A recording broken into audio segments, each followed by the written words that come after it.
Hello, and a very warm welcome, students. Get ready because today we are not just studying a chapter. No, we are going to uncover the story of our country's engine. We're going to figure out how India works, how it earns its living, and where you and I fit into this massive, incredible picture. So, here's our game plan for today.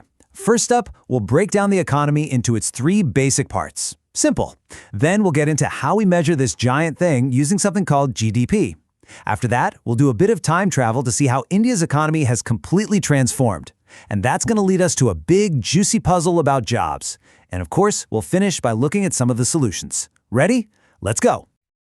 All right, first things first. Let's start with the absolute basics. Think about any economy in the world. Doesn't matter if it's India or America or Japan. You can basically sort every single job, every kind of work people do, into three main groups. These are the building blocks of the entire system. And here they are, the primary, the secondary, and the tertiary sectors. It's actually quite simple. The primary sector is anything that comes straight from Mother Earth. Think a farmer growing cotton. The secondary sector takes that cotton and manufactures something new, like a factory turning it into a t-shirt. And the tertiary sector, well, it's the support system. It's the truck that transports the t-shirt, it's the shop that sells it. So you have agriculture, industry, and services. That's the whole picture. So let's zoom in a little on the primary sector. The key words to remember here are exploiting natural resources. We're talking about farming, dairy, fishing, mining, anything where we're using what nature gives us directly. And, it's called primary for a reason, right? It's the first step, the absolute base upon which almost everything else is built. Now, what's the next step in the chain? That's the secondary sector. This sector is all about transformation. It takes the raw materials from the primary sector and, well, it manufactures things. You take sugar cane from the farm, it goes to a factory, and it becomes sugar. You take iron ore from a mine, it goes to a steel plant, and it becomes steel rods. This is the industrial heart of the economy. And finally, we have the tertiary sector. Now this one's a bit different. It doesn't produce goods, it produces services. Think of it as the great helper. It helps the other two sectors do their job. How does that sugar cane get from the farm to the factory? Transportation. How does the factory owner get a loan for a new machine? Banking. These are all services. Even what I'm doing right now, teaching, is a service. That's why we also call it the service sector. Okay, so we've got farmers, factory workers, bankers, teachers, millions and millions of people doing all sorts of different things. Which brings up a very big question. How on earth do you add all of this up? How do you actually measure the size of an entire country's economy? Let's just think about this for a second. Imagine a tiny country produces, say, 10,000 coconuts and 10 cars in 1 year. So what's the total production? Is it 10,010 units? I mean, that makes no sense, right? You can't just add coconuts and cars. They're totally different things. So what's the solution? And here is the really clever trick. Instead of counting the number of things, we count their value in money. So we take the total value of the 10,000 coconuts, let's say in rupees, and we add it to the total value of the 10 cars. Suddenly, we have a single number that makes sense. Money becomes the common language to measure absolutely everything.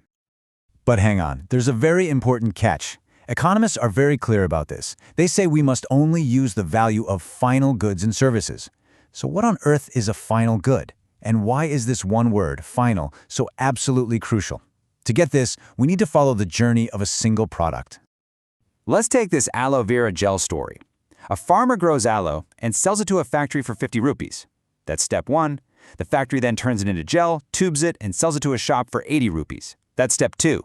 Finally, the shopkeeper sells that tube of gel to you, the final consumer, for 100 rupees. Now, if we just added up all the values, 50 plus 80 plus 100, we'd get 230 rupees. But that's completely wrong.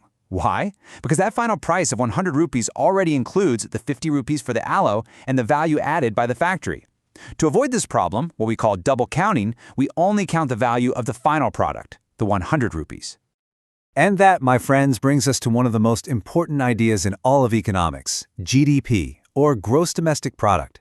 The GDP of a country is nothing but the total value of all the final goods and services produced in all three sectors added together within a country in 1 year. Think of it like a country's annual report card. It tells us how the economy is doing.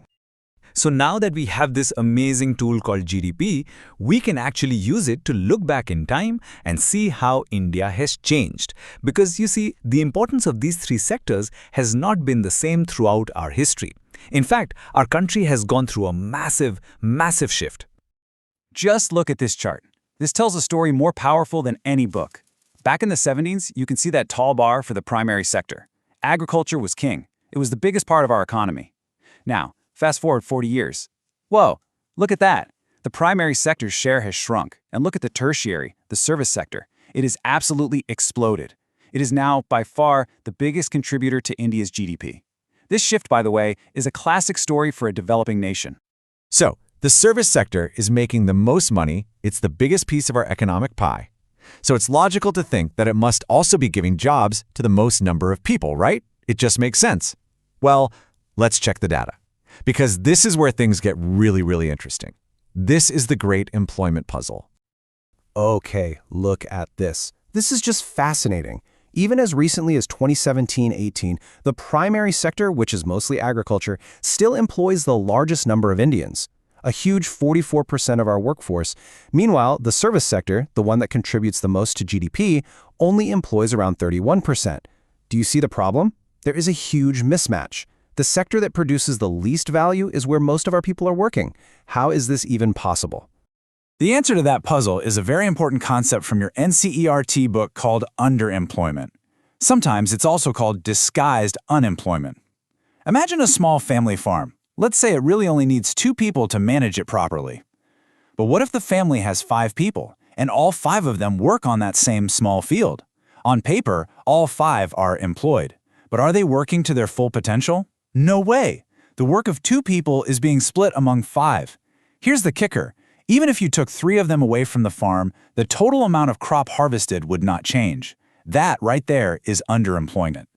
So if we have millions of people in agriculture who are underemployed, then the biggest challenge for a country like India is to figure out how to solve this puzzle. How do we create new productive jobs for these people so they can move out of this disguised unemployment and truly contribute to the economy? Well, there's no single magic answer, but here are some of the solutions. For starters, the government can invest in things like dams and canals. That immediately creates construction jobs and later helps farmers grow more. Second, build better roads to connect villages to towns. This creates jobs in transport and trade. Third, make sure farmers can get cheap loans to buy seeds and equipment. And finally, and this is a big one, set up small industries right there in the rural areas, like a dal mill that can process the local farmers' produce. This creates jobs right where people live. Now, one of the biggest government initiatives to tackle this head-on is MGNREGA. This is a very important law. What it does is basically make a promise. It guarantees every rural household 100 days of paid work every single year if they need it. It is literally a right to work. It acts as a crucial safety net, providing income especially when there's no work on the farms. But just creating a job isn't enough. The kind of job really matters. And this brings us to one last way of classifying the economy, splitting it into the organized and the unorganized sectors. Think of the organized sector as jobs with regular pay, job security, benefits like paid leave, the whole deal. The reality, though, is that most Indians work in the unorganized sector, as street vendors, construction workers in small shops with low pay and zero job security. So the real challenge for India isn't just to create more jobs, but to create more good, secure, organized jobs. And that brings us to our final thought for the day. We've seen the unbelievable rise of the service sector in India. It has completely changed our country. So as you think about your own future, think about this. As this sector keeps getting bigger and bigger, powered by things like the internet and AI, what new kinds of jobs, what new kinds of skills will be absolutely essential for our future? And more importantly, what role will you play in India's next great economic story?